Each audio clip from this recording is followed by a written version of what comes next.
Hey, welcome to this week's ad breakdown. This week we're talking about one of our clients, Ellie Dance Designs. They're out of Florida. They make dance costumes and activewear for people that are in the dance community, cheer squads, professional dance teams for sports teams. And so we're going to talk about this ad right now. And this is one of their top performers in the last 7 days. And we want to always talk about why it's working.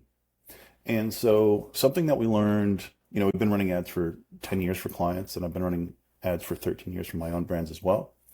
And so something that I learned probably 10 years ago is that you don't focus on the model, right? We're not showing the model's face here. We are showing the product. It's zoomed up on the product.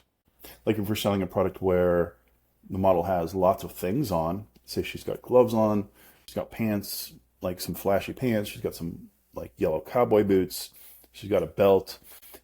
If a model's wearing a bunch of stuff, you don't know what product it is on the model that you're trying to sell.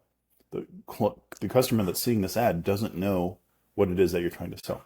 So on these ads like this, and we learned this on a jewelry company where, we tested showing a three-quarter length where it's showing the model's face, showing a big chunky necklace. It's showing like her outfit that she's wearing the necklace with. And then we tried another version of where it zoomed into maybe just like the top where we're showing the full face and the product. And then we tried another one where we're showing like from the chin down to like the top of the chest where I see the product featured. And it always worked where when you're zooming in on the product and you're focusing on the product and not the model and not the scene and not whatever it is that is happening in the photo, the product focused ads sell this product. And that's pretty, when you think about it, it's pretty common sense. Like people are scrolling. This headline also does that. It's saying, hey, it's the Brandy Dress. So it's really clear that we're selling the Brandy Dress and zoomed in on the Brandy Dress. And we see the Brandy Dress and like, do I like it? Do I not like it? Oh, I like it. Let me click on it. Let me go buy it. My daughter's got a nationals coming up and she needs a dress for dance for the nationals. Another thing about this is that you can imagine yourself, since it's not a model, the person that's looking to buy this for themselves can imagine themselves in this product. And you see this with listings for real estate. You never see people in a listing for a house. You always see the house staged so people can imagine themselves in that setting. And in this case, people can imagine themselves in this dress. And the other thing about this ad, it's nice and it's clean and it looks super high end. It looks like this could be a very mainstream expensive brand, even though this is a small company, family company out of Florida. It's run by a mother and a daughter, but it still does some great numbers and it serves the dance community.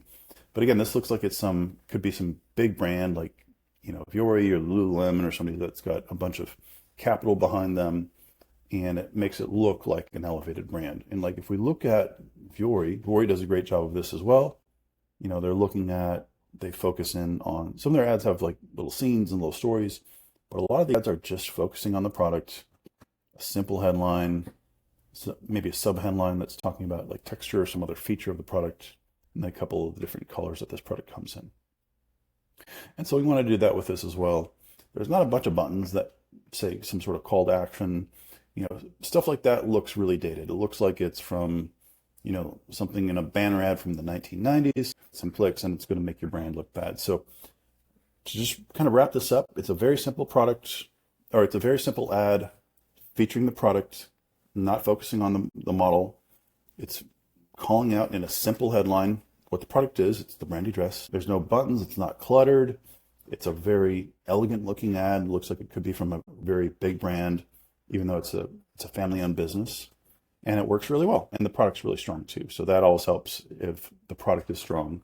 And this one is, and it's unique. It's not just like some generic leotard or pair of leggings that you find some other companies. So that's this week's ad breakdown. This is the best ad that's been working for this client for the last week.